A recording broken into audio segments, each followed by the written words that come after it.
அனைவருக்கும் வணக்கம். Welcome team புஷ்பாவின் சமையல். காய்கறி வச்சு சப்ஜி செய்யலாங்க.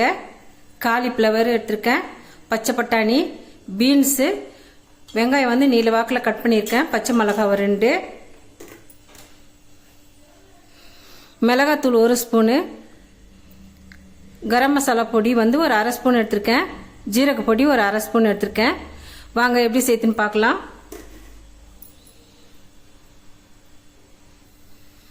சட்டி வச்சு ஆயில் ஊற்றிக்கிறேங்க. எண்ணெய் சூடாயிடுது. நீல வாக்கில் கட் பண்ண வெங்காயத்தை சேர்த்துக்கிறேன். வெங்காயம் நல்லா வதங்கிடுதுங்க. 1 ஸ்பூன் இஞ்சி பூண்டு பேஸ்ட்டு சேர்த்துக்கிறேன்.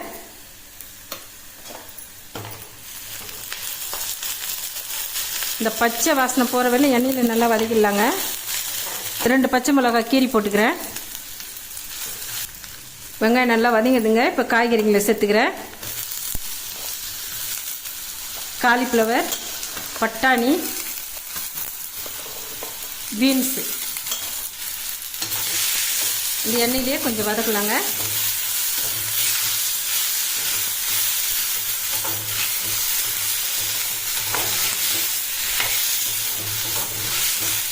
மிளகாய் பொடி, ஜீரக பொடி, கரம் மசாலா இது 3த்தையும் காயில் சேர்த்துக்கிறேன்.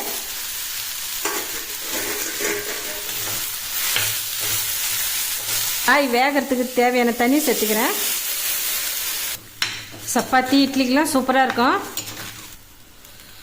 இதுக்கு தேவையான அளவு சால்ட்டை சேர்த்துக்கிறேன்.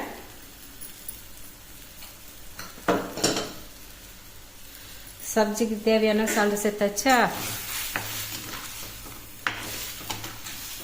இது அப்படியே ஒரு கொதி வரட்டுங்க.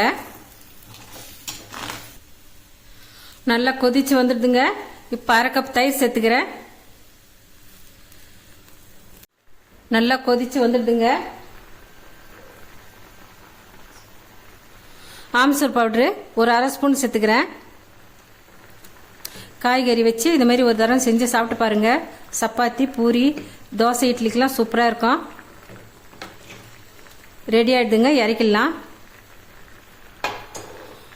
பஞ்சாபி சப்ஜி ரெடி ஆகிடுதுங்க. இந்த ரெசிபி உங்களுக்கு பிடிச்சிருந்தா நம்ம சேனலை சப்போர்ட் பண்ணி லைக் பண்ணுங்கள், ஷேர் பண்ணுங்கள், கமெண்ட் பண்ணுங்கள், சப்ஸ்கிரைப் பண்ணுங்கள். மறக்காமல் பார்த்துருக்க பெல் பண்ணி கிளிக் பண்ணிவிடுங்க. தேங்க்யூ.